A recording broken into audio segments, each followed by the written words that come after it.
सगळेजण आता चैतन्याची टांग खेचत होते आणि टांगावर करून करून सोफ्यावर लोळून पोट धरून हसत होते.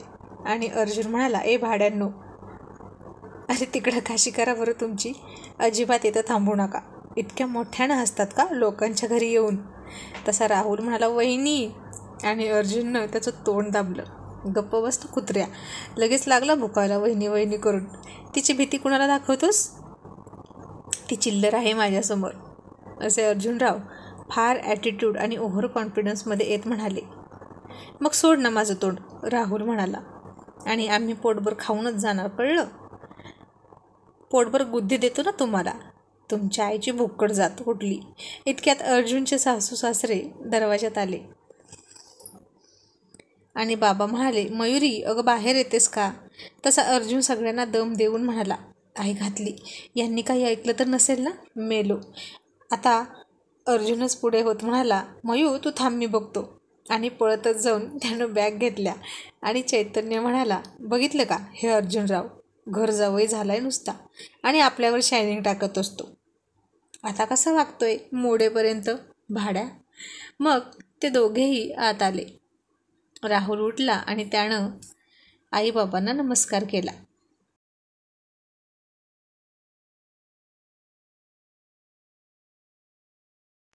आणि अर्जुन म्हणाला, कसा मस्का मारतोय नालायक कुठला.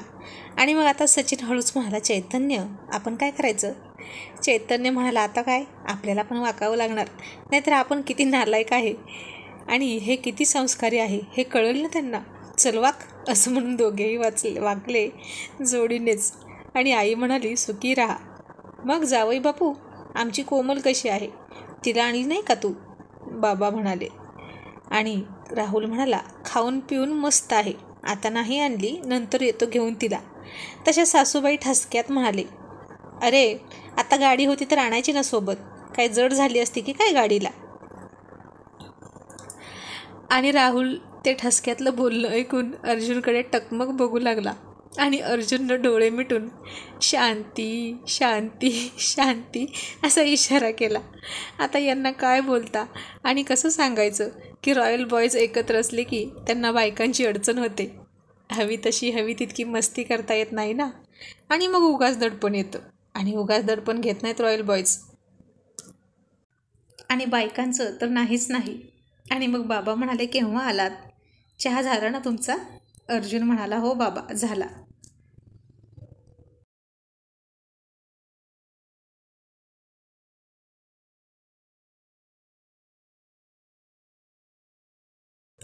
मग सगळे गप्पा मारत बसले. आणि मेन मुद्द्यावर येत राहुल म्हणाला, बाबा आता लग्नाचं ठरवायला आलो आहे आम्ही. ते म्हणाले, अरे ठरवायचं काय त्यात, सगळं फक्त पुन्हा करायचं आहे. आधीसारखं पत्रिका काढा आणि खरेदीला सुरुवात करा. हॉल बुक केला, एक ब्राह्मण पाहिला की झालं लग्न. चैतन्य म्हणाला, तुमचं बरोबर आहे बाबा, तुम्ही जाणकार मंडळी, तुम्हाला सगळं माहीत असणारच. पण आमची ही पहिली वेळ आहे ना लग्न करण्याची, म्हणजे लग्नाची तयारी करण्याची. आणि ते सुद्धा असं, हा लग्नाचा रिमेक करायचं ठरवलं आहे ना, त्यामुळे थोडं कन्फ्यूज होतो आम्ही. मग आता जेवण तयार होईपर्यंत सगळ्यांनी बसून पत्रिकेचा मॅटर तयार केला. खरेदी कधी करायची ते सुद्धा ठरलं. आणि बाबा म्हणाले, आणि मुहूर्तसुद्धा आत्ताच पाहून आलोय. तसा अर्जुन म्हणाला, बाबा तुम्ही मला नाही बोललात याबद्दल. बाबा म्हणाले, आता तुला काय विचारायचं त्यात, तू किती उतावीळ आहेस हे लग्न करण्यासाठी हे दिसतंय की मला, म्हणून मग आलो मुहूर्त काढून.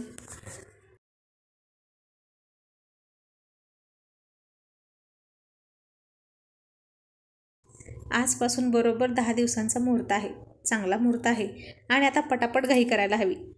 आणि राहुल, इथे माझ्याही मदतीला तुला यायचं आहे, लक्षात ठेव, कारण आता कपिल नाही इथं, त्यामुळे मला तुझी मदत लागेल. तुमच्यापैकी कोणीही या, पण तू थोडा हक्काचा आहेस म्हणून म्हणालो. राहुल म्हणाला, म्हणजे काय, येणारच, आणि कोमलला सुद्धा पाठवून देतो तुमच्या मदतीला. आणि अर्जुन म्हणाला, बाबा तुम्ही यापैकी कोणालाही बोलवा, ते नाही म्हणणार नाहीत, पण तुम्ही जास्त दगदग करू नका, झेपेल तेवढंच करा.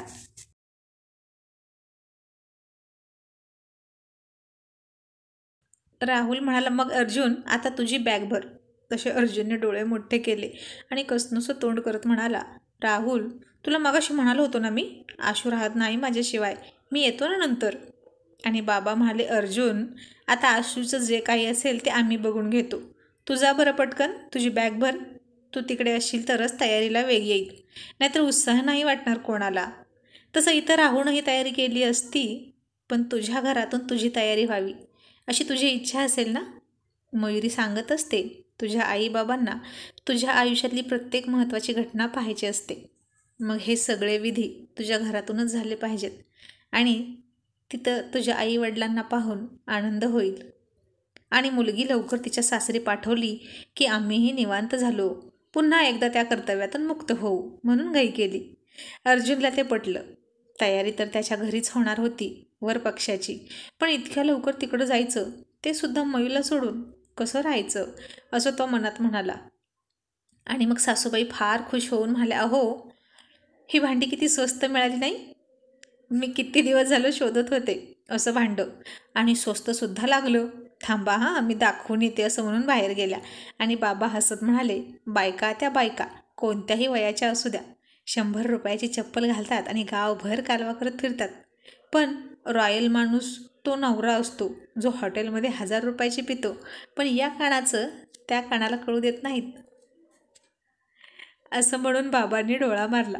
आणि हे ऐकून सगळे रॉयल बॉयज खूप हसायला लागले आणि पुढे म्हणाले, पण तुमच्या रॉयल गँगची काय भानगड आहे. तुम्ही पण असेच रॉयल नवरे आहात का. आणि अर्जुन जीभ चावत कान पकडून म्हणाला, नाही नाही बाबा, अहो काही काय, आमच्यात कोणी तसलं नाही. आणि अर्जुन मनात म्हणाला, माझी भोळी मयुराणी, आणि ती तर मला म्हणत होती की आमच्या घरात सगळं देशी भेंडी देशी वांग इतकंच बोललं जातं. हे देशी विदेशी काही भानगड माहीत नाही. आणि तिलासुद्धा काही माहीत नव्हतं ह्या देशी विदेशी पुराण. आणि आता तिचे बाबा तर फारच छुपे रुस्तम निघाले की. आणि बाबा म्हणाले, अरे मस्करी केली रे, नुसतं बोलायला काय जातं. आता या तुम्हा मुलांना पाहिलं आणि मला माझ्या मित्रांची आणि आमच्या ग्रुपची खूप आठवण झाली. कॉलेजचे दिवस आठवले. पण आता प्रत्येकजण कुठल्या ना कुठल्या आजाराने त्रस्त आहे. काहीजण देवाघरी गेले आणि काहीजण दुःखी आहेत मुलाच्या आणि सुनेच्या वागण्याने. पण आमचं चुकलं आणि आम्ही शेवटपर्यंत एकत्र राहायला पाहिजे होतं. मग कोणीच दुःखी नसतं राहिलं. एकमेकांना सावरून घेतलं असतं आम्ही. पण तुम्ही मात्र कायम असेच एकत्र राहा, जीवाला जीव देत. आयुष्यात पैसा काहीच कामाचा नाही हे आत्ता कळते. माणसं महत्त्वाची, मैत्री महत्त्वाची. असं म्हणून आलोच हां, असं म्हणून बाबा आत गेले. इतक्यात आशू रडायला लागला. मयुरीचे हात भरले होते आणि तिने हाक मारली त्याला आणि म्हणाली, अहो घ्या की जरा त्याला, मी जरा कामात आहे. आणि अर्जुन म्हणाला, बघितलं, आपल्याशिवाय इथं पान हलत नाही. मग चैतन्य हळूच म्हणाला, मग आता जा, तुझी घंटी हलवत आणि हलव त्याचा पाळणा. भाड्या याच्या फायद्यासाठी चल म्हणतो इथून, तर पुन्हा गोमाशीसारखा चिकटतोय बायकोला. तसा राहुल आणि सचिन थोडे हसले. अर्जुनने त्याच्यावर दात ओठ खाल्ले आणि म्हणाला, आणि तू चिकट ढेकून कुठला. राहुल म्हणाला, अर्जुन तुला कोणत्या अर्थाने हा ढेकून वाटतो रे. अर्जुन, मला वाटतं नाही तर हा आहेच ढेकून, आणि आता याला मी रगडणार सुद्धा. थांब जरा, इथून बाहेर पड, मग दाखवतो तुला मी. इतक्यात आशू आणखी रडायला लागला. तशी मयुरी पुन्हा ओरडली, अहो काय करताय, घेतलं नाही तुम्ही त्याला अजून. हो ग, निघालो असं म्हणून तो गेला आणि आशूला झोका देत बसला आणि म्हणाला, मी गेल्यावर कसं होणार माझ्या बाळाचं. आजी नुसते म्हणते मी आहे मी आहे, पण अशीच फिरायला गेली तर माझ्या मयूचं एकटीचं किती हाल होतील. पण आता जावं तर लागणारच. मुहूर्त अगदी 10 दिवसांवरचा काढला आहे. कुछ पाने के लिए कुछ खोना तो पडता ही है. ही म्हण खरी आहे. आणि 10 दिवसानंतर पुन्हा मयू आमच्या घरी येणारच आहे. मग अजिबात सासरवाडीचं तोंड बघायचं नाही. No never.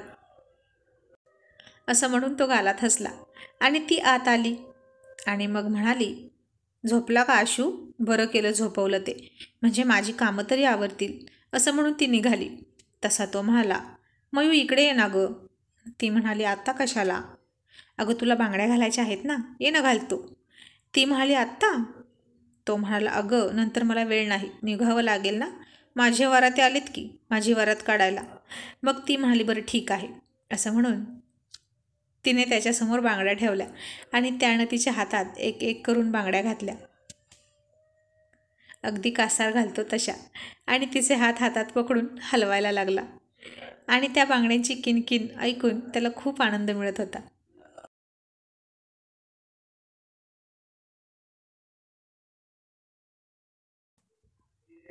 आणि म्हणाला, मयू, तुझी खूप सवय झाली आहे ग मला. तिकडे तू नसल्यावर मी कसा राहू हे 10 दिवस तरी? ती म्हणाली, आपण फोनवर बोलणार आहोतच की, तुम्ही अजिबात अवघड वाटून घेऊ नका.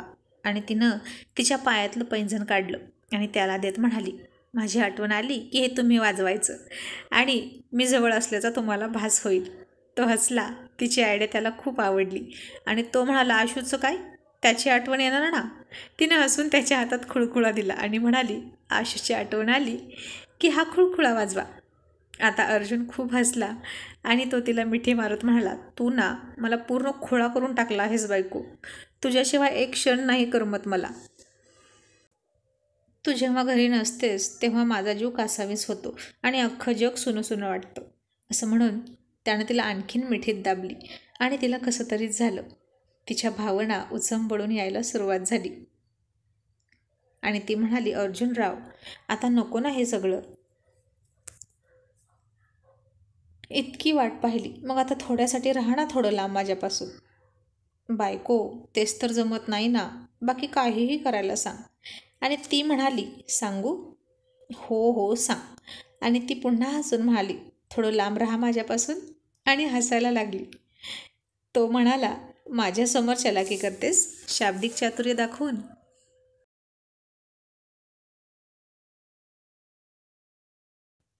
ती म्हणाली, अर्जुनराव, तुमच्याकडूनच शिकले आहे ना मी हे सगळं, आणि गुरुची विद्या गुरुला फाळणारच. आणि अर्जुन म्हणाला, आणि माझी बायको मला छळणारच, असंच ना? पण बायको, तू माझ्या प्रश्नाचं उत्तर नाही दिलंस. Will you marry me? ती त्याच्या खांद्यावर डोकं ठेवून म्हणाली, हो. पण आता चला ना, जेवण तयार आहे, थंड होईल नाही तर. मयू, तुझी आई नुसती फिरते आहे इकडून तिकडून. सगळा स्वयंपाक तर तूच केलास. ती म्हणाली, अहो, तिचं वय झालं आहे, शिवाय सांधेदुखीचा त्रास आहे आणि माझ्या बाळंतपणात तिला किती त्रास झाला, तरी तुम्ही होतात म्हणून बरं, खूप मदत झाली तिला. आणि अर्जुन म्हणाला, मग या मदतीची परतफेड कधी होईल? असं म्हणून तिच्या मानेवर एक किस केला. ती शहारली आणि त्याच्यापासून दूर जात म्हणाली, जा बरं तिकडे, नको हे सगळं, थांबा ना थोडे दिवस. आणि त्यानं डोअर लॉक केलं. अहो काय हे, बाहेर आहेत ना सगळे. तो म्हणाला, मग असू दे ना, काय फरक पडतो? आणि तो तिच्या दिशेने एक एक पाऊल पुढे आला. तिला अजून म्हणाली, अर्जुनराव, हे काय करताय तुम्ही? तो म्हणाला, हनीमूनची रिहर्सल. तसे तिने डोळे मोठे केले आणि म्हणाली, काय? अहो तुम्हाला काही कळतं की नाही? तो तिच्या डोळ्यात डोळे घालून म्हणाला, फक्त तू कळतेस. काहीही हा तुमचं असं असतं. असं म्हणून ती पळून निघाली आणि त्याने तिचा हात पकडला आणि म्हणाला, मयू, आता जाईन ना मी, पुन्हा लवकर नाही भेटणार. एक चान्स दे ना, मग तुला सोडतो. आणि आता तिच्याही हृदयाची धडधड वाढायला लागली होती त्याचा रोमॅन्टिक अंदाज पाहून. आणि म्हणाली, किती हो हट्टी तुम्ही. नाहीच ना ऐकणार? तो तिचा चेहरा हातात पकडून म्हणाला, प्रेम करतोय म्हणून जाऊ देईन असं म्हणालो. माझा हट्टीपणाच पाहायचा असेल तर येतेस का बेडवर? ती लाजली आणि म्हणाली, हा काय प्रकार आहे तुमच्या वागण्याचा? तो म्हणाला, सगळ्यांची आपली आपली स्टाईल असते बायकोवर प्रेम करण्याची, आणि माझी स्टाईल दाखवण्याची संधी तू मला देतच नाहीस. आता ती लाजून डोळे झाकून त्याच्यासमोर उभी होती. तो तिच्या तोंडात तोंड घालायला जाणार इतक्यात दारावर थाप पडली. मयुरी, झोपला का ग आशू? या बाहेर, जेवायला वाढ. आणि अर्जुन मनात चरफडत म्हणाला, लेडी हिटलर कुठल्या? मग दोघेही बाहेर आले. राहुल म्हणाला, झोपला का तुझा आशू? दोघांनी मिळून झोपवला ना? आणि आता गार गार वाटत असेल आशूला, असं म्हणून त्याला चिडवत होते. चैतन्य म्हणाला, अर्जुन, चार्जिंग करत होतास ना? आणि अर्जुन गालात हसला आणि म्हणाला, हो, 10 दिवस पुरली पाहिजे ना म्हणून. मग सगळ्यांचं जेवण झालं. अर्जुननं आशूची पप्पी घेतली, आशूच्या आईची सुद्धा घेतली आणि तो शेवटी निघाला. तरीसुद्धा हेच राहिलं तेच राहिलं असं करून 10 ते 12 हेलपाटे बेडरूममध्ये घातले. त्याचा पायच निघत नव्हता. आणि शेवटी राहुल म्हणाला, अर्जुनराव, तुम्ही एकटे शहाणे आणि आम्ही सगळे 1.5 शहाणे, हो ना? झक मारायला सगळं काम सोडून आलोय का इथं? आता जे काही राहिलं असेल ते नंतर ये हं घ्यायला, पुन्हा इथला जावई झाल्यावर. चल आता, मला मळ्यात खूप कामं पडलीत, आबा ओरडतील माझ्या नावानं. मग अर्जुन म्हणाला, चल मयू येतो. ती म्हणाली या. आणि पुन्हा अर्जुन आलोच म्हणून घरात शिरला. आणि सचिन हसून म्हणाला, अर्जुन बास आता तुझे नखरे, आपल्याकडे वेळ कमी आहे. वहिनी, याच्या हातावर दही ठेवा. तुमच्यापासून दूर जायचं म्हणजे ती याच्यासाठी लढाईच आहे असं त्याला वाटतं. ती म्हणाली, काय हो भाऊजी तुम्ही पण. राहुल म्हणाला, मग काय तर, अहो इतका जीव लावतात का नवऱ्याला? त्याचा पूर्ण मज्नू करून टाकला तुम्ही. आता ती लाजायला लागली आणि नजरेनंच त्याला बाय बाय केलं. आणि निघता निघता अर्जुनरावांनी बायकोला डोळा मारला. आणि त्याच्या गाडीत सचिन आणि अर्जुन बसले, राहुल आणि चैतन्य असे बसले. अर्जुनची गाडी पुढे आणि राहुलची गाडी मागे. आणि राहुल म्हणाला, या बेण्याचा काही भरोसा नाही, कधी युटर्न घेईल आणि बिळात जाऊन बसेल सांगता येत नाही. आणि आता अर्जुनरावांची वरात निघाली त्यांच्या घरी, पुन्हा 10 दिवसांनी वरात घेऊन येण्यासाठी सज्ज व्हायला, बायकोला नेण्यासाठी आणि त्यात बोनस म्हणून मुलगासुद्धा.